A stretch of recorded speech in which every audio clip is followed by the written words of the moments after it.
Bonjour, bienvenue à tous sur ma micro-entreprise en temps réel. L'objectif de la chaîne, partager mon expérience en temps réel pour aider tous les micro-entrepreneurs. Alors bonjour à tous, aujourd'hui j'ai invité Emilien Pécoul, cofondateur de l'application superandep.fr. Une application très utile pour tous les micro-entrepreneurs. Bonjour Emilien. Salut Eric, comment ça va? Ouais, ça va bien, merci. Alors, moi, tu sais, j'ai découvert ton app en suivant un live sur LinkedIn, mais je ne l'ai pas testé. Alors, comme je ne l'ai pas Mhm. testé, eh oui, je voudrais en savoir un peu plus, car tu as vu un peu ma chaîne, je pense que ça pourrait être très intéressant pour mes abonnés. Alors, dis-moi, Eh Super eh Indep, ben, à quoi sert cette application et quelles épines du pied elles peuvent t'enlever? en fait, c'est très simple, hein. Moi, à la base, je suis freelance hein, depuis 15 ans. Voilà. Et donc, j'ai eu la chance de bosser dans la tech où on n'avait pas trop de soucis pour trouver des missions. Et donc, les soucis qu'on avait, c'était des galères administratives, des galères avec l'URSSAF, des galères avec la CIPAV, des galères avec la TVA. Et donc, après pas mal d'années, avec d'autres collègues freelance, qui sont aujourd'hui donc du coup mes cofondateurs, Clément et Florent, on s'est demandé comment est-ce qu'on pouvait faire pour aider d'autres freelance à se lancer et comment justement on pouvait leur retirer cette épine du pied, en l'occurrence l'épine administrative.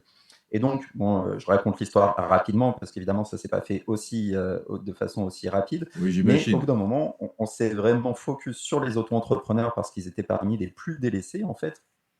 C'est un truc que je répète souvent, c'est un statut qui est simplifié et pas simple. Simplifié, ça veut dire que oui, c'est beaucoup plus simple qu'une URL ou une SASU, mais non, c'est pas pour autant un régime à prendre à la légère parce qu'il y a des obligations et que si on se rate, ça peut vraiment coûter très cher. Donc les épines qu'on enlève, c'est très simple, c'est faire en sorte que, à part facturer, on n'ait plus rien à faire. On émet ses factures, on note quand elles sont reçues et nous, on va s'occuper de tout. Mais quand je dis tout, c'est-à-dire l'URSSAF, la TVA, la CFE, toutes les obligations, livre de recettes, registre des achats, qui sont effectivement les obligations comptables qu'on a quand on est en auto-entreprise. Et là où on va vraiment se différencier par rapport à ce que ferait n'importe quelle autre plateforme, c'est que on va vous proposer une sorte de mini contrôle fiscal permanent. C'est-à-dire qu'on se connecte en temps réel à l'URSSAF et aux impôts. On vous demande en fait vos identifiants pour se connecter et pour analyser ces pages en permanence et vérifier qu'il n'y a pas des dettes, qu'il n'y a pas des déclarations qui manquent, etc., etc. Ce qui fait qu'on est vraiment proactif dans la gestion de nos clients et qu'on est capable de leur garantir qu'ils ne vont jamais recevoir une mauvaise nouvelle de la part de l'URSSAF ou des impôts par courrier qui vont leur réclamer de l'argent. Ah oui, oui, ça c'est plus qu'intéressant, hein. Et donc, en fait, alors, si j'ai bien compris, qu'est-ce que, comment on pourrait dire ça? Qu'est-ce que Super Indep ne couvre pas alors? Qu'est-ce que... Alors, aujourd'hui, SuperIndep ne se définit pas comme un logiciel de facturation, par exemple, même si en vérité on en a un qui est gratuit d'ailleurs, qui peut être utilisé même si vous n'utilisez pas toute la partie déclaration. Nous, on considère que notre métier, c'est pas tant de faire de la facturation que vraiment de faire toute cette partie administrative, gestion des risques et vous garantir que vous n'aurez pas de problème. Ce qui est très dommage malheureusement pour nos clients, c'est que très souvent, ils pensent que tout est simple, que voilà, il y a juste une déclaration à l'URSSAF à faire par mois ou par trimestre et que globalement tout va bien se passer. Ce qui peut être vrai, mais très souvent, ce qui se passe, c'est qu'ils vont se rater parce que soit ils vont pas déclarer dans la bonne ligne, ou ils vont déclarer ce qu'ils ont facturé parce qu'ils ont encaissé, ou alors ils vont rater les fameux seuils de TVA dont on reparlera parce que c'est un des plus gros risques aujourd'hui en auto-entreprise, ou alors ils vont prendre des options comme le versement libératoire alors qu'ils n'y ont pas droit, du coup ils vont se retrouver avec une énorme régule quand ils vont rebasculer dans le régime général. Bref, il y a plein de choses en fait à surveiller. Finalement, une fois qu'on le sait, effectivement, c'est pas extrêmement complexe à suivre, mais si on le néglige, ça peut vraiment coûter très cher. Donc aujourd'hui, nous, on ne se définit pas vraiment comme un logiciel de facturation, même si on en est un, mais vraiment comme un logiciel de gestion administrative. Et de ce fait, par exemple, ce qu'on n'a pas, c'est la synchronisation bancaire. C'est un truc que font beaucoup de plateformes de facturation, parce que c'est vrai que ça peut être pratique pour retrouver quand est-ce que tu as été payé par qui. Sauf que nous, ce qu'on a vu, c'est que d'un point de vue déclaration, d'un point de vue purement administratif, le compte bancaire, pour le coup, est une très mauvaise source d'information pour un auto-entrepreneur. Parce que très souvent, en vérité, ce qu'il faut déclarer à l'URSSAF, c'est pas ce qui arrive sur votre compte bancaire. Ça, c'est encore un des pièges dans lesquels on tombe très souvent. Et du coup, voilà, c'est pour ça que nous, on préfère se définir comme un logiciel de gestion administrative et toutes les fonctionnalités qu'on propose sont vraiment orientées pour garantir de n'avoir aucune mauvaise surprise administrative. D'accord, très bien. Et alors, pour parler du fonctionnement concrètement, j'ai vu qu'il y avait 5 points sur ton site superindep.fr. Et il y en a un qui m'a, comme dont tu parlais, qui m'a un peu interloqué, c'est donc je mets ma facture. Je suis sur superindé.fr, c'est-à-dire que je mets ma facture, mais ma facture, justement, à quel moment je mets toute ma facture, donc quantité, taux horaire, etc. euh, quand j'ai facturé ou quand l'encaissement m'est arrivé. En fait, il y a vraiment les 2 options. C'est-à-dire que si vous voulez utiliser notre logiciel de facturation, comme je disais, qui de toute façon est gratuit, bah, vous avez en fait une option pour le synchroniser avec la partie déclaration. Et dans ce cas-là, effectivement, bah, vous faites votre facture comme vous faites n'importe quelle facture. Donc, effectivement, vous mettez le taux horaire, le client, etc. Vous l'envoyez à votre client. Et une fois qu'elle est payée, vous notez qu'elle est payée. Et nous, vu qu'on a la date du paiement et on a la catégorie de la prestation, vu qu'on sait, c'est nous qui avons géré la facture, à partir de là, on peut tout déclarer. Mais une autre option, effectivement, c'est de nous considérer vraiment comme une plateforme centralisée qui va justement centraliser tous les organismes auxquels vous avez affaire, donc que ce soit les impôts ou l'URSSAF. Et donc, exactement comme les impôts ou l'URSSAF, ce côté plateforme déclaratif est complètement déclaratif, comme son nom l'indique. Donc, on ne demande pas justement le détail de la facture, on vous demande juste, OK, quels sont les encaissements que tu as eus, par exemple, au mois d'avril, ou même on pourrait te dire directement, en fait, quel est le chiffre d'affaires que tu as eu au mois d'avril. En vérité, c'est ça qui nous intéresse, c'est ça qu'on a besoin de déclarer à la fois pour l'URSSAF et pour la TVA. Donc il y a vraiment, différents usages. Il y a des clients qui nous voient plus comme justement, cet intermédiaire et qui utilisent un autre logiciel de facturation et qui nous voient comme un facilitateur pour toutes leurs déclarations et cette garantie qu'ils n'auront jamais d'anomalie. Et puis aussi le fait d'avoir quelqu'un à qui poser des questions, hein, c'est très important, c'est inclus dans notre abonnement. À tout moment, on est disponible, on peut recevoir des emails et on va vous répondre systématiquement. Il n'y a encore jamais personne qui n'a pas eu de réponse chez nous. On va systématiquement vous répondre avec les sources pour que vous ayez les informations que vous cherchez à n'importe quel moment. Donc il y a beaucoup de gens qui nous utilisent de cette façon-là. Et puis il y a aussi une bonne partie du coup qui utilise notre logiciel de facturation et du coup qui ne se préoccupent pas trop de toute cette partie administrative. Pour eux, c'est automatique, c'est intégré par le fait qu'ils utilisent notre logiciel de facturation. Mais donc très concrètement, c'est ça l'idée. Soit on facture carrément avec notre outil, soit on n'utilise pas notre outil de facturation. Et dans ce cas, un petit peu, en gros, au lieu d'aller sur l'URSSAF mettre son CA chaque mois, eh bien on vient chez Superindep, on met son CA, on met le montant de ses dépenses aussi pour qu'on puisse déduire la TVA quand on est à la TVA. Et nous, on s'occupe non seulement de déclarer, comme je le disais, mais on s'occupe aussi en permanence de vérifier qu'il n'y a pas de dette, que c'est bien déclaré dans la bonne catégorie, que c'est cohérent entre les impôts et l'URSSAF, etc. D'accord, oui, oui, je commence à mieux comprendre, hein, parce que je m'étais renseigné. Oui, oui. C'est vraiment, oui, très, très complet, je vois ça, hein, vraiment très complet. Euh, je crois que tu voudrais, parce que nous parler de la TVA, parce que moi j'ai vu une anomalie sur la TVA qui est absolument, tu me contrediras, qui est absolument incroyable. C'est-à-dire que si tu as des clients, moi par exemple qui suis professeur de français langue étrangère, si tu as des clients européens mais non français, bien sûr, tu dois faire payer la TVA. Mais ils sont hors Union européenne, il n'y a pas de TVA. Alors ça, c'est quand même quelque chose. Alors, c'est même un peu plus compliqué que ça. Mais donc, je vais essayer de la faire simple. Euh, Déjà, je voudrais juste rappeler et commencer par ça. Et partez de ce principe-là. La TVA, c'est votre ami à la base. Ça peut vraiment être un gros, gros avantage quand c'est bien utilisé et en particulier en auto-entreprise. Ça, c'est bien de le dire, Voilà, hein, déjà, parce qu'on pense voilà. toujours que vraiment la TVA, c'est terminé, on paye la TVA, on va pas plus loin, quoi. Voilà, alors que moi, j'arrête pas de répéter que la plupart des clients qui sont chez Super Indep, en fait, ne payent même pas leur abonnement chez Super Indep parce qu'ils récupèrent de la TVA sur leurs dépenses qui couvre largement l'abonnement à 19 € de Super Indep, en fait. Ah, Puisqu'à partir du moment où on facture de la TVA, on peut récupérer de la TVA. Et donc, en fait, ça finance pas mal de trucs. Donc, je reviendrai un peu plus sur ce mécanisme après, mais du coup, pour répondre juste à ta question sur la TVA étrangère, alors, on reste dans le cadre du service, parce que si on parle oui. d'achat de biens, ça Ah devient oui, non, différent. non, oui, bien sûr. Dans le cadre du service, en fait, ce qu'il faut comprendre, c'est que on ne facture de la TVA que, effectivement, en France. Je pourrais même dire en métropole, parce que dans les DOM-TOM, des fois, il y a des règles un petit peu différentes. Mais bon, globalement, en France, normalement, si on facture un service à un client français, on lui facture de la TVA pour du service. La plupart du temps, c'est 20%. Il y a quelques exceptions pour les VTC ou la restauration, mais voilà, la plupart du temps, c'est 20%. Et la règle, donc, c'est que si on facture un client, donc si on a une auto-entreprise basée en France et qu'on facture un client à l'étranger, peu importe là pour le coup qu'il soit en UE ou hors UE, on ne va pas en fait lui faire payer de TVA, dans tous les cas. D'accord? Par D'accord. contre, c'est ça qui est un peu tordu et qui fait que tout le monde s'y perd. S'il est en UE, le mécanisme, en fait, s'appelle de l'auto-liquidation. Alors, je ne vais pas rentrer dans le détail, mais en gros, ça fait qu'au final, tu n'as pas à payer de TVA et ton client non plus. Euh, on appelle ça de l'auto-liquidation. Et en gros, la particularité, c'est qu'on va bien indiquer sur sa déclaration de TVA, voilà, j'ai facturé 10 000 € en Allemagne. Comme c'est en Allemagne, donc en UE, ben, j'ai pas de TVA à collecter dessus, et j'ai bien mis sur mes factures la mention auto-liquidation de TVA. La particularité, c'est que pour ce mécanisme-là, on est quand même obligé d'avoir un numéro de TVA. Et c'est là que ça devient très tordu. Ça veut dire qu'un auto-entrepreneur aujourd'hui, qui en France n'est pas soumis à TVA, s'il fait moins, donc pour du service, il fait moins de 39 000 € de TVA, peut quand même avoir besoin d'un numéro de TVA s'il facture un client en UE. Et donc, il peut facturer un client en UE en mettant un numéro de TVA, alors même qu'il n'est pas soumis à la TVA.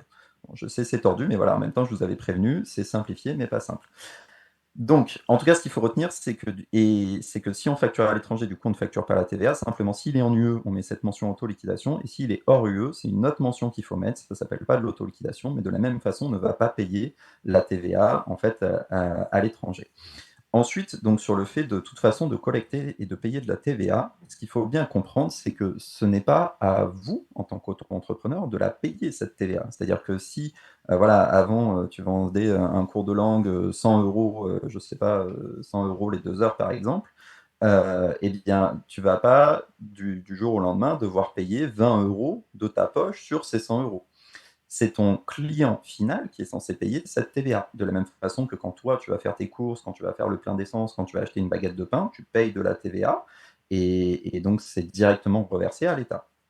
Donc c'est toujours le client final, normalement, qui paye cette TVA. Le truc, c'est que si ce client final est un professionnel, en gros, la TVA, c'est une taxe qu'on collecte pour l'État. Donc on leur rend vraiment un service, on leur collecte un impôt. Donc en échange de ce service, ce qu'ils nous proposent, en fait, c'est de déduire la TVA de nos dépenses pro. En gros, ils proposent aux professionnels qui collectent de la TVA de faire en sorte de payer leurs dépenses hors taxe. Donc, vous voyez très vite le potentiel que ça peut avoir, hein, payer ses dépenses hors taxe. Bah, déjà, en général, quand vous listez tous les abonnements pro, voilà, vous avez Super Index, vous avez votre compte bancaire, vous avez peut-être une ligne Internet pro, une ligne de téléphone pro, etc. Tout ça mis bout à bout, même en TVA, en fait, ça fait vite, vous ajoutez quelques restos par-dessus ça fait vite plusieurs dizaines d'euros par mois. Et il suffit en plus qu'une fois dans l'année, vous achetiez un smartphone, un ordinateur, une imprimante ou je ne sais quoi, et là, on commence à parler de centaines d'euros de TVA, évidemment, que vous allez pouvoir récupérer. Donc, c'est extrêmement intéressant. Et c'est d'autant plus intéressant que si vous facturez des professionnels, eh bien, ils ont la même règle que vous. Donc, pour le coup, un professionnel qui facture un autre professionnel, c'est pour ça d'ailleurs qu'entre professionnels, on parle toujours en hors taxe, il s'en fiche de la TVA, puisque lui-même va pouvoir la déduire de son côté. En fait, c'est le client final de votre client professionnel qui la payera la TVA en bout de chaîne. Oui, Mais oui. votre client, du coup, pour lui, ça ne change absolument rien. Et c'est pour ça qu'en vérité, quand on est auto-entrepreneur et qu'on est notamment en B2B, on a absolument, en général, intérêt à passer très vite à la TVA, parce que pour nos clients, ça ne va rien changer, et pour nous, par contre, ça va nous permettre de récupérer de la TVA sur nos dépenses. Et un truc qui est très peu su, c'est qu'on n'est pas obligé d'attendre les 39 000 € pour passer à la TVA. En fait, on peut y passer avant, sur demande, sur option. Ça, c'est très important parce qu'en fait, c'est souvent au début de son activité qu'on a plus de frais parce que c'est là qu'on achète un ordi, un smartphone, Exactement. etc. C'est ça qu'il faut bien préciser, hein. On n'est pas obligé d'attendre le plafond des 39 000, hein. Ça, je le reprécise, hein, je le redis. Et donc, en fait, si j'ai bien compris, la TVA, elle est notre amie quand on sait, parce que la plupart de mes abonnés ne savent pas la moitié de ce que tu viens de dire. Même moi, je ne savais pas qu'avec la TVA, il y avait tout un listing que j'ai lu quand j'ai regardé le live sur LinkedIn, qu'on pouvait déduire. Et même, j'irais jusqu'à dire, je ne sais même pas, même en sachant que je peux le déduire, je ne sais même pas comment faire. D'où l'intérêt, parce que c'est ça en fait, où le bas blesse. C'est-à-dire qu'on a une TVA, mais on ne sait pas comment. On sait qu'on peut, on peut la récupérer, mais on ne sait pas comment faire. Et franchement, on est Voilà. bien d'accord, il y a quand même pas beaucoup d'indices un peu partout pour nous expliquer correctement comment on peut la récupérer, notamment à l'URSSAF ou aux impôts, parce que je dis toujours à mes abonnés, tu seras d'accord avec moi, quand vous avez une réponse de l'URSSAF, rappelez le lendemain avec une autre personne qui confirme cette réponse. Et les impôts, c'est pareil, parce que moi, souvent, j'ai eu beaucoup de fausses informations d'impôts. Par exemple, ma femme, pardon, avait ouvert une auto-entreprise en 2005-2006, pareil, sur des cours d'anglais, de français, etc. Et on avait demandé si on pouvait bénéficier des 50% de réduction de crédit d'impôt. Eh bien, on nous a dit, mais oui, oui, oui, bien sûr, il n'y a pas de problème, les impôts. Mais ils nous ont jamais expliqué comment faire. Arrivé là, Bah oui. on a dû rembourser tout le monde. Et oui. Voilà. Et oui, oui. Alors, en fait, malheureusement, c'est pour des raisons historiques. C'est-à-dire que, en fait, l'URSSAF, globalement, au niveau de l'URSSAF, ils ont fait beaucoup d'efforts pour essayer de faire une interface simplifiée pour que les auto-entrepreneurs puissent directement aller faire leur déclaration. Mais même là, on voit qu'il y a énormément d'erreurs. Déjà, Ah parce qu'ils oui. n'expliquent pas très bien ce que c'est qu'un chiffre d'affaires et que leur catégorie, quand ils vous disent, bah, en gros, soit vous faites de la prestation de service commercial, soit vous faites de la prestation de service libéral, mais qu'en fait, il y a rien nulle part qui t'explique clairement la différence entre les deux. Et que d'ailleurs, quand tu les appelles, comme tu dis, ils vont te donner des réponses différentes, hein. Nous, effectivement, on vit ça au quotidien aussi. Donc moi, la règle que je dis, c'est même pas rappeler plusieurs fois, je leur dis demander une confirmation écrite. En fait, si vous avez juste eu quelqu'un au téléphone, même s'il vous dit qu'il est de l'URSSAF ou s'il vous dit qu'il est des impôts, qui vous donne telle réponse, en fait, ça ne vaut absolument rien. Donc, si vous avez un contrôle fiscal un jour et qu'en fait, il avait tort, vous aurez beau dire: «Ah oui, mais c'est l'URSSAF qui me l'a dit», on vous dira: «Bah, prouvez-le» et vous aurez absolument rien pour le prouver. Donc si vous n'avez pas une trace écrite de ce que vous remontent effectivement les impôts ou l'URSSAF, c'est exactement comme si votre collègue au bar vous l'avait dit, ça ne vaut absolument rien. Donc faites très attention à ça. Et nous, pour le coup, ça nous cause même tort parce que, en effet, tu vois, par exemple, l'exemple qu'on prenait de pouvoir passer à la TVA avant même d'arriver aux 39 000 euros, bah ça, il y a plein de services des impôts qui l'ignorent. Et donc, quand on leur envoie un message pour dire, bah, je suis auto-entrepreneur, je veux passer à la TVA, ils disent, bah non, vous n'avez pas encore dépassé le chiffre d'affaires. Donc, on est obligé, nous, régulièrement, de leur sortir le texte de loi qui stipule que sur option, en fait, on peut très bien y passer. Donc, vous imaginez, mais nous, c'est parce que ça, c'est notre métier au quotidien. Mais évidemment, que l'auto-entrepreneur qui essaye de faire ça tout seul, bah, il va poser la question aux impôts, les impôts vont lui dire non, il va se dire ah bon, bah, du coup j'ai dû me tromper. Voilà. Donc c'est effectivement un vrai problème aussi la désinformation de façon générale dans l'auto-entreprise. Et par rapport à la TVA, en fait c'est simplement que c'est un effet de bord du doublement du plafond et qu'aujourd'hui, autant sur l'URSSAF, ils ont fait quand même pas mal d'efforts pour que ce soit vraiment simplifié, autant la TVA, bah, en fait aujourd'hui que tu sois une société du CAC 40 ou un auto-entrepreneur, ta déclaration de TVA c'est la même et tu l'as fait de la même façon et tu as la même notice de 58 pages pour essayer de comprendre comment faire une déclaration de TVA. Donc tout le monde a le droit de le faire, mais effectivement, c'est loin d'être simple. Et quand on se gourre, pour le coup, les impôts, ça rigole zéro, hein. C'est immédiatement sanction, donc immédiatement les 5% de pénalité. Et ils rigolent pas du tout avec la TVA parce qu'aujourd'hui, c'est un des impôts qui rapporte le plus à l'État, en fait. Donc peu importe effectivement que vous soyez auto-entrepreneur ou Renault, ils vont vérifier que vous le payez bien. Et c'est d'ailleurs voilà, aujourd'hui, un des principaux pains, je dirais, euh, qu'on résout. Enfin, moi, régulièrement, j'ai des auto-entrepreneurs au téléphone qui, du coup, ont reçu un courrier au bout de plusieurs années qui leur dit, ben, monsieur ou madame, vous avez dépassé, en fait, d'après nos informations, vous avez dépassé le chiffre d'affaires de TVA il y a 3 ans. Vous n'avez jamais déclaré de TVA, donc vous nous devez 20% de votre CA depuis 3 ans. Donc, je pense que n'importe quel auto-entrepreneur qui regarde ta chaîne peut très bien se mettre dans la peau de cette personne-là qui, du jour au lendemain, apprend qu'en fait, 20% du CA qu'il fait depuis 3 ans, il faut le reverser à l'État. C'est évidemment une situation dramatique. Et donc, nous, les gens nous. Et en plus, c'est très, très compliqué parce que combien même vous savez que vous devez de cet argent, ça reste très compliqué de savoir comment le déclarer, comment le payer. Donc ça, c'est vraiment une des principales, une des choses qu'on fait beaucoup chez Super Indep et qui aide beaucoup les auto-entrepreneurs, c'est qu'on prend en charge tout ça, on leur explique, on leur fait refaire les factures s'il faut. On va chercher aussi exactement combien ils doivent, c'est-à-dire que l'État, lui, il fait des estimations, parce qu'il ne va pas s'amuser à rentrer dans les détails pour aller voir, ok, tu dois exactement ça, est-ce que tu as des dépenses à déduire, etc. Donc nous, on reprend dans le détail pour faire payer vraiment le minimum possible quand effectivement il y a de l'argent qui est dû. Et quand ils travaillent avec des professionnels, on va les aider en fait à aller récupérer leur TVA auprès de leurs clients, puisque ça, il faut savoir que même de façon rétroactive, hein, si jamais ça arrive à des gens qui regardent cette vidéo, même de façon rétroactive, en fait, vous pouvez aller, même 3 ans après, aller voir votre client professionnel et lui dire, écoute, je suis désolé, en fait, il y a 3 ans, je t'ai fait une facture, j'aurais dû te faire payer la TVA, est-ce que tu peux me la payer maintenant, s'il te plaît? Et en général, ça ne pose pas de problème pour une raison simple, encore une fois, c'est que ce client, en fait, ça ne va rien lui coûter, in fine. Il va reverser cette TVA, ça va faire un petit mouvement comptable, bon, ça va peut-être embêter un peu son comptable, mais en tout cas, d'un point de vue purement financier, ça ne lui coûtera rien, puisque l'argent qu'il va vous donner, il va la déduire de l'autre côté. Très très bien. Très clair. Oui, oui, très très bien. Oui, le vrai problème, c'est comment, en fait, c'est ça, hein. On sait à peu près tous quoi faire.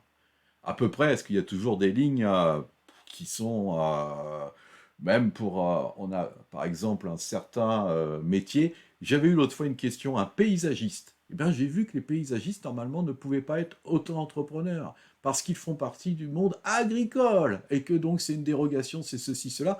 Donc, à part des petites choses comme ça, il existe, on sait à peu près tous quoi faire, mais on ne sait pas comment le faire, et je dirais même, non seulement on ne sait pas comment le faire, mais on ne sait pas comment bien le faire.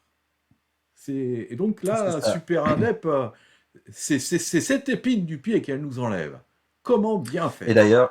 d'ailleurs, on nous dit souvent qu'on devrait être en fait un service public. Et c'est un petit peu ça. C'est-à-dire qu'en fait, on a fait ce que l'État sans doute aurait dû faire, mais bon, ils ne peuvent pas tout faire non plus. Mais dans le sens où, nous, on fait une plateforme où en fait, tu rends juste tes encaissements et tes dépenses et ça déclare correctement par rapport à ça. Tu n'as pas besoin d'aller remplir des lignes compliquées dans une déclaration de TVA avec 1 million de lignes qui. Enfin, pour vous donner une idée, par exemple, dans la déclaration de TVA, vous avez des lignes particulières à remplir si vous raffinez du pétrole, par exemple. Bon, il va sans dire que ça ne sert absolument à rien de vous présenter ce niveau de complexité quand vous êtes auto-entrepreneur. Donc nous, on a vraiment fait une interface hyper simple où juste à partir des encaissements et des dépenses, on va déclarer correctement, que ce soit la TVA, l'URSSAF ou la partie impôt. Après, on va même pouvoir vous dire justement exactement dans quelle case il faut déclarer quel montant. Par exemple, pour l'exemple que tu prenais tout à l'heure, les impôts n'avaient pas tort en fait quand ils t'ont dit oui, oui, vous aurez bien droit à cet abattement de 50%. Ce qu'il a oublié de te préciser, c'est qu'en fait c'était automatiquement fait et que toi tu devais juste préciser ton chiffre d'affaires et tu devais absolument rien déduire de ce chiffre d'affaires. Mais du coup, techniquement parlant, il avait raison, tu y as droit à ces 50%, mais c'est pas à toi de les appliquer. Donc voilà, c'est tout ce qui c'est toute la nuance encore une fois entre simplifié et simple. Très très bien, oui. Et donc, vraiment une question. Maintenant qu'on connaît Super Indep, bon, moi j'ai une petite idée là-dessus, je parle pour mon cas, mais à quel moment alors tu recommanderais de prendre Super Indep? Alors, le réflexe classique et normal, et là où on récupère le plus de clients, en général, c'est ceux qui se mettent à gérer de la TVA. Parce que en effet, ils se disent, là, ça devient compliqué. En plus, comme je disais tout à l'heure, mon abonnement, il va être autofinancé. Et puis, si je suis à la TVA, en général, c'est quand même que j'ai un assez bon niveau de chiffre d'affaires. Donc, c'est pas un problème de payer un service 20 euros par mois pour m'accompagner. Mais en fait, en vérité, on fait aussi de plus en plus de créations. Et c'est un vrai gros sujet parce que pour le coup, dès la création, on peut vraiment perdre beaucoup d'argent. Si on ne prend pas l'acre alors qu'on y a droit, si on prend le versement libératoire alors qu'on n'y a pas droit, ou l'inverse, si on ne crée pas au bon moment, justement, même quand on a l'acre, suivant au moment où on crée, en fait, on peut gagner jusqu'à 3 mois d'acre si on crée au bon moment. Donc, il faut bien créer sur un début de trimestre à chaque fois. Bref, il y a plein de petites subtilités comme ça. Et puis, accessoirement, en plus, le site de l'INPI aujourd'hui devient vraiment très compliqué, très buggé. Et en fait, quand c'est pas ton métier de naviguer au quotidien dans ce truc-là, c'est quasiment enfin, c'est un vrai problème. Et donc, nous, en fait, ce qu'on voit, c'est beaucoup de gens qui arrivent au moment où ils passent à la TVA, sauf que comme je l'ai dit tout à l'heure, nous, en fait, on audite automatiquement le passé. C'est vraiment une des grosses plus-values de notre application. En fait, vous verrez quand vous allez sur n'importe quelle autre application, on va vous poser 1 million de questions en arrivant. Voilà, quelle est votre SIRET, qu'est-ce que c'est votre activité, et puis du coup, on n'aura pas de visibilité sur ce que vous avez fait dans le passé. Alors que nous, en fait, on vous demande juste les infos pour se connecter à l'URSSAF, et à partir de là, on a tout. On connaît ce que vous avez déclaré à l'URSSAF, dans quelle activité, le CA que vous avez fait, etc. Donc ça nous permet de dire, en fait, ça nous permet de contrôler avec les mêmes informations que l'État a. Et donc c'est ça qui nous permet de faire ce mini contrôle fiscal. Et pourquoi je précise ça? Parce que du coup, les clients qui viennent chez nous en pensant que jusque-là, tout était OK, mais que là, comme ils vont passer à la TVA, ça va se compliquer, et bien très souvent, mais quand je dis très souvent, c'est vraiment très souvent, c'est au moins 80% des cas, en fait, on va se rendre compte que avant même d'arriver chez nous, il y avait déjà pas mal d'erreurs, soit parce qu'ils déclaraient pas au bon moment, soit parce qu'ils pensaient qu'ils avaient le droit de déduire des frais de leur chiffre d'affaires, soit parce qu'ils avaient un intermédiaire et du coup, au lieu de déclarer ce qui était facturé au client final, ils déclaraient ce qui arrivait sur leur compte et c'était pas la bonne chose à faire. Enfin, il y a tout un tas de petites subtilités. Ou alors, ils ont déclaré un coût en prestation de service commercial, un coût en prestation de service libéral, et puis c'était pas régulier, etc. Ça, c'est une erreur très courante aussi. Et nous, tout ça, du coup, on va le découvrir automatiquement. Et alors, on le propose de le corriger, hein, mais du coup, on le facture en plus. Donc, au final, la personne qui pensait gagner de l'argent en venant chez Super Indep qu'au moment où elle passera la TVA, comme on est obligé de lui reprendre sa situation comptable des fois sur 2 ou 3 ans, in fine, ça lui coûte quand même plus cher que il ou elle était venu chez nous dès le début. Donc, voilà. En fait, je dirais qu'aujourd'hui, la seule vraie bonne raison pour ne pas venir chez Super Indep, c'est si vraiment cette partie administrative et comptable vous intéresse. Et c'est tant mieux, hein. Il y a plein de gens qui ça intéresse, qui veulent savoir exactement comment ça marche et qui veulent le gérer. Et il n'y a pas de problème là-dessus. En soi, c'est loin d'être insurmontable et n'importe qui peut le faire.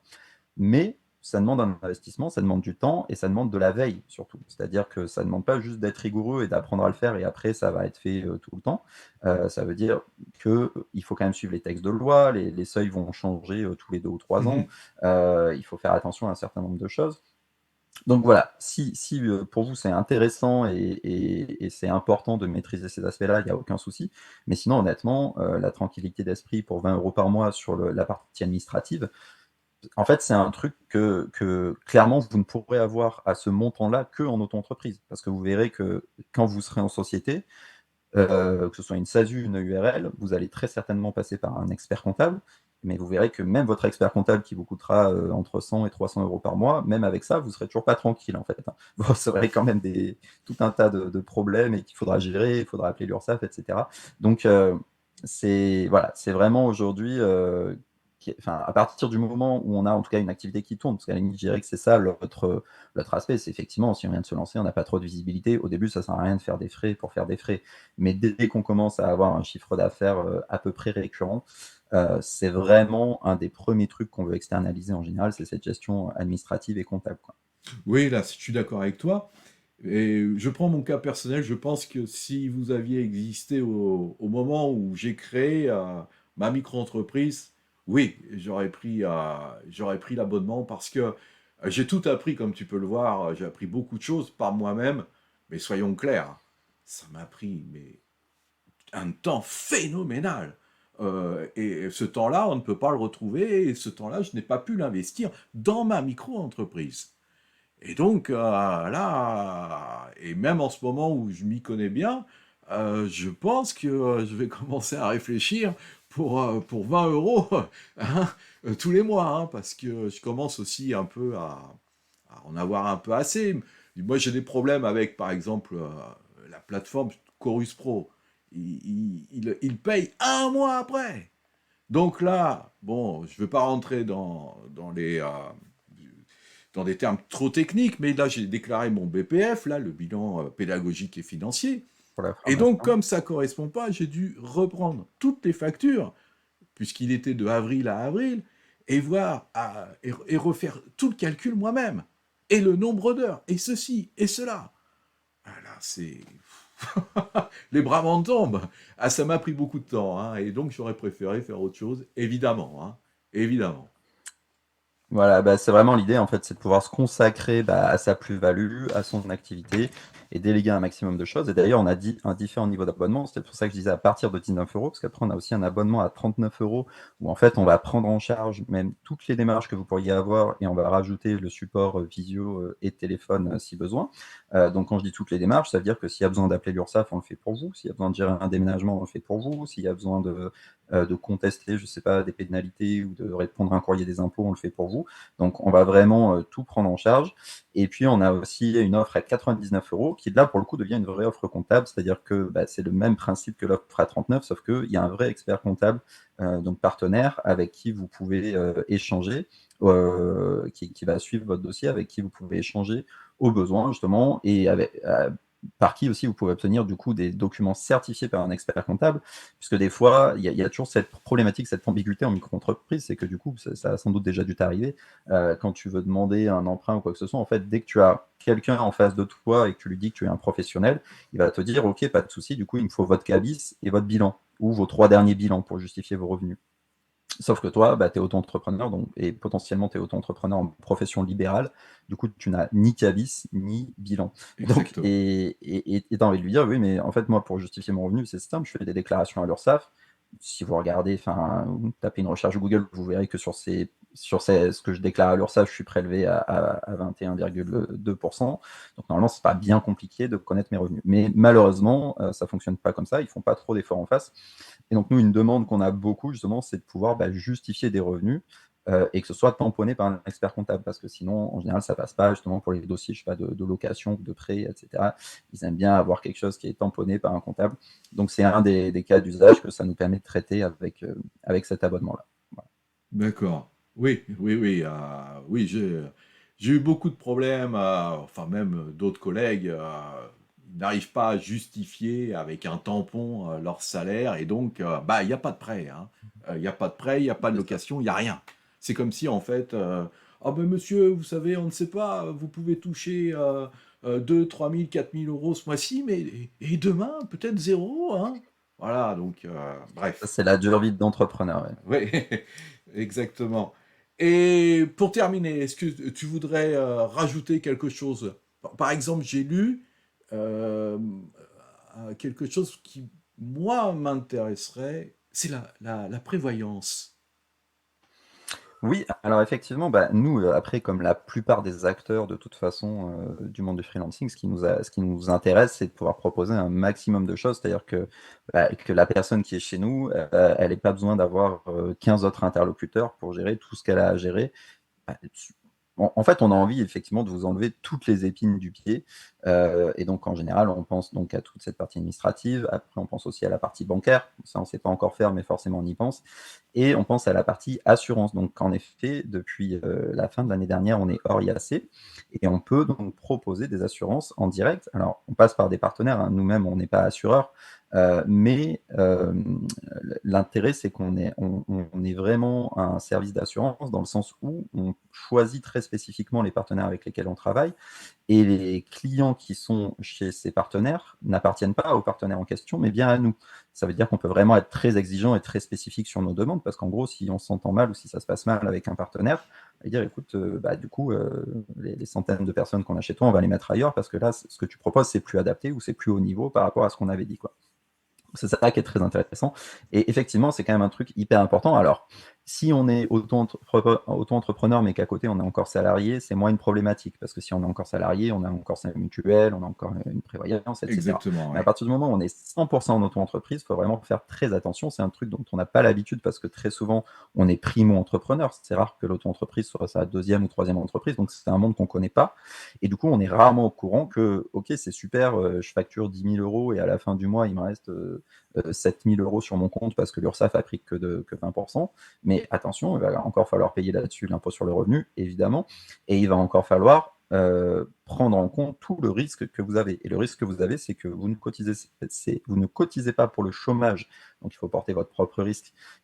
Et vous ne vous ne cotisez plus, vous avez plus de mutuelle santé obligatoire, parce que normalement, c'est votre entreprise qui vous en paye une. Et là, comme vous êtes à votre compte, bah, si vous ne vous en prenez pas, du coup, vous n'avez plus de mutuelle santé. Donc, si vous allez faire un tour à l'hôpital sans mutuelle, vous allez voir que ça va faire une grosse différence. Ou si vous essayez d'acheter des lunettes, par exemple, ça va vous faire Oui. vraiment bizarre. Ah oui. Euh, et donc ça, évidemment, c'est pas une option. Et puis, il y a d'autres choses, parce qu'encore, la mutuelle santé, en général, on y pense, parce que justement, on s'en rend vite compte. Il suffit qu'on aille une fois chez le médecin ou, ou à la pharmacie sans mutuelle et on se rend vite compte que c'est pas gérable du tout. Mais par contre, des choses qu'on voit beaucoup moins, c'est la prévoyance et l'assurance retraite. Donc, notamment, cette partie prévoyance, elle est absolument fondamentale parce que ça, c'est ce qui va vous couvrir en cas d'arrêt de travail. Donc, l'arrêt de travail, on n'y pense jamais jusqu'au jour où il arrive. Sauf que si, Ah quand il oui. arrive, vous n'avez pas de prévoyance, bah là, c'est déjà trop tard parce que vous ne pouvez pas appeler un assureur alors que vous êtes en arrêt pour dire ah bah zut, je suis arrêté, est-ce que vous pouvez me couvrir? Évidemment, ça ne fonctionne pas comme ça. Donc ça, c'est extrêmement important parce que bah, quand on est salarié, on n'y pense pas, hein. On se dit, bah, de toute façon, si je sais pas, si je me casse la jambe, je suis arrêté 3 semaines, bah, je continue à être payé, on ne se pose même pas la question. Mais quand vous êtes freelance, dites-vous bien que si vous arrêtez de travailler, plus personne ne vous paye. Et il n'y a pas Exactement. d'histoire de... Voilà, alors, en vérité, vous avez donc une petite couverture les 30 premiers jours, suivant la gravité de l'arrêt de travail, mais au-delà de 30 jours, vous pouvez vraiment tomber à zéro. Et enfin, là, pareil, moi, je connais des gens à qui c'est arrivé, c'est pour ça que je sais que c'est un sujet qui peut vraiment être dramatique, hein. Quand vous n'anticipez pas et que vous passez d'un seul coup de 5 000 € par mois à zéro, parce qu'en fait, vous n'aviez pas pris en compte ce truc-là initialement, bah, évidemment, ça peut être très, très compliqué. Donc, toute cette partie assurantielle, il faut penser à la santé, à la prévoyance, à la retraite, et puis à la fameuse RC Pro. C'est un truc qui ne mange pas de pain, qui permet de vous couvrir en termes de responsabilité civile et qui vous permet de vous couvrir souvent pour des. Moi, je prends souvent des exemples de bêtises en fait, parce que quand on parle de RC Pro, on se dit bon, ah, bah, ok, mais au final, quels sont les dommages que je pourrais causer à mon client? Voilà, si je suis prof de français par exemple, a priori, je peux pas non plus complètement détruire son business, quoi. Donc, Moi, ça j'en ai devrait pris pas une, être hein. un gros Ah, j'en sujet. ai pris une parce que Oui, ben voilà. justement, Et, ça peut et très justement, bien ne pas venir de moi, mais de la alors partie voilà, en tu as face. bien fait, mais surtout parce qu'en fait, ça va aussi te couvrir pour tout un tas de bêtises. Et quand je dis des bêtises, c'est ben, en fait, tu vas donner un cours à domicile et tu rentres dans sa voiture sans faire exprès. Quand tu es chez lui, tu renverses ton café, ça détruit son ordinateur avec des données qui avaient énormément de valeur. C'est vraiment sur ce genre de choses complètement bêtes auxquelles on ne pense pas en fait qu'on veut se couvrir. Donc la RC Pro, de toute façon, il y a un certain nombre de domaines pour lesquels c'est obligatoire. Quand vous travaillez avec des grands comptes, ils vont nécessairement vous en demander une. Mais même quand on ne vous en demande pas, c'est vraiment une bonne idée de se couvrir là-dessus. C'est des assurances qui coûtent quelques centaines d'euros par an. Et c'est assez dommage de prendre le risque de s'en passer, quoi. Je suis d'accord, oui, parce que j'ai été malade pendant 2 semaines au mois d'octobre, et donc j'ai rien touché, quoi. Rien, rien. Ben J'ai tout annulé, voilà. j'étais au lit, rien. Donc, Non, c'est vraiment un gros sujet. Et donc aujourd'hui, chez Super Indep, on peut proposer ces assurances-là à nos clients. Pour l'instant, on les propose qu'à nos clients. On envisage un jour de les ouvrir en dehors. Mais voilà, tous ceux qui sont clients chez Super Indep peuvent prendre des assurances chez nous. Après, on n'est pas obligé de rester client pour garder l'assurance. Pour le coup, on peut très bien garder l'assurance même si on n'est plus client. Mais voilà, pour l'instant, c'est comme ça que ça fonctionne. bon, bah, écoute, c'était vraiment très clair. Tu voudrais rajouter quelque chose? Parce que là, je pense qu'on a fait le Ben, tour et que c'est franchement, je te remercie. Vraiment, c'était extrêmement clair. moi, la seule chose que je voudrais rajouter, c'est déjà merci beaucoup pour ton temps et pour ton invitation. Et puis, bah, je sais, malheureusement, c'est un peu de par mon métier et de par ce que je fais au quotidien et ce que je vis au quotidien, ça peut avoir l'air un peu des fois dramatique ou anxiogène. C'est vraiment pas le but, hein. Moi, je le répète, j'ai fait 15 ans de freelancing, c'est le meilleur truc qui me soit arrivé dans la vie. C'est vraiment une super façon de s'épanouir, c'est un super challenge, c'est hyper intéressant. Et voilà, justement, nous, on est là, évidemment, vu que notre boulot, c'est d'essayer de vous éviter tous les problèmes, tous les trucs désagréables, ben, on parle de trucs désagréables, mais le freelancing, c'est vraiment de la balle et il faut foncer et c'est une super façon de s'épanouir, c'est une super alternative au travail salarié aujourd'hui. Donc, justement, on est là pour couvrir vos arrières, donc lâchez-vous, faites-vous plaisir et éclatez-vous en freelance. Ah, moi, je suis d'accord avec toi, hein. Moi, j'ai quitté l'éducation nationale et je le regrette absolument pas. Je me sens, tu vois, je me sens libre, tout simplement. Libre, voilà. Exactement. J'ai pas, c'est moi le chef, c'est moi le boss, je travaille. Et je travaille d'ailleurs beaucoup plus que quand j'étais dans l'éducation nationale. Mais c'est un autre plaisir, oui. Vous êtes libre, Tu sais pourquoi tu travailles. Ouais, exactement. Et vous avez votre vie en main. Ah, et rien d'autre. Et donc, ça, c'est merveilleux, ouais. Eh bien, merci Emilien. Hein. Vous pouvez retrouver Emilien sur superindep.fr dans la boîte à description. Je vous mettrai le lien. Hein. Donc, superindep.fr. Et puis moi, vous me retrouverez sur ma micro-entreprise en temps réel. À bientôt. Merci. N'hésitez pas à me poser des questions. J'essaierai d'y répondre dans la mesure du possible. Abonnez-vous à la chaîne si vous voulez connaître la suite des aventures. N'oubliez pas de liker, cela me permettra de savoir si cette vidéo vous a aidé. Merci et à bientôt sur ma micro-entreprise en temps réel.